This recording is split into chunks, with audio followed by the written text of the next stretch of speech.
அப்படின்னு பங்கு போட்டு கொடுத்து சாப்பிடுறது எல்லாருக்கும் தானே? ஆமா எல்லாரும் போய் கூப்பிடுறோம். ரோடி ரோடி ஏன் இப்படி அலையறீங்க? வாங்கம்மா. அம்மா வர மாட்டேங்கிறாள். ஆமா ஆமா. நான் இல்லாம சாப்பிட மாட்டேன். கரடா வா ரோடி சரி நல்லா தூக்குதுல பிரியாணி எடுத்துட்டு வா. வாசம் மணக்குது. பசிக்குதா ஆண்டி? பாமா வராங்க. உட்கார்ந்து சாப்பிடு. அல்சர் வரும், ஸ்டோன் வரும். நீங்க போய் சாப்பிடு. வா மனோஜ். டேய் நீ பாருங்க போய் கல்லாம் அப்படியே அல்வா மாதிரி லெக் பீஸ் இருக்குது. யாரு கொடுத்து பிரசாதம் இல்ல என்ன ஸ்பெஷல் அது உடனே நடக்குமா? கூட இந்த வீட்டுக்கு திரும்பி வர பிரியாணி எல்லாம் நடக்கும். டேய் வேண்டிட்டு நடக்குமா? சாப்பிட்டா நம்ம நினைச்சது பழிக்கும். உட்காருங்க. ருசிக்காக எல்லாம் ஒண்ணு வந்துருவாங்கன்னு சொன்னால தாங்க சாப்பிடுறேன். வைக்காம சாப்பிட்டாதான் கொத்திட்டு இருக்கிற. நல்லா சாப்பிட்டே இல்ல. இருந்து மாஸ்டர் வந்து செய்யறாரு மலேசியாவெல்லாம் தெரியாது. மலேசியான உடனே உன் அப்பா என்ன ஆனாரு? ரிட்டர்ன்ஸ்.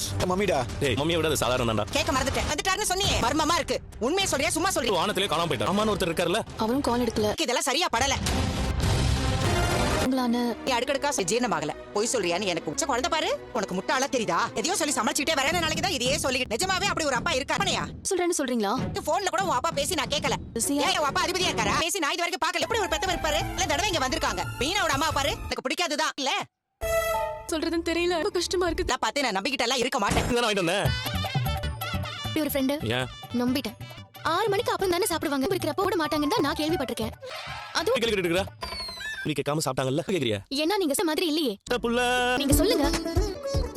எங்க அம்மா சாப்பிட மாட்டாங்களா? என்னால சரியா சாப்பிடலன்னு தாங்கிக்க முடியல. எப்படிங்க இப்படி இருக்கீங்க?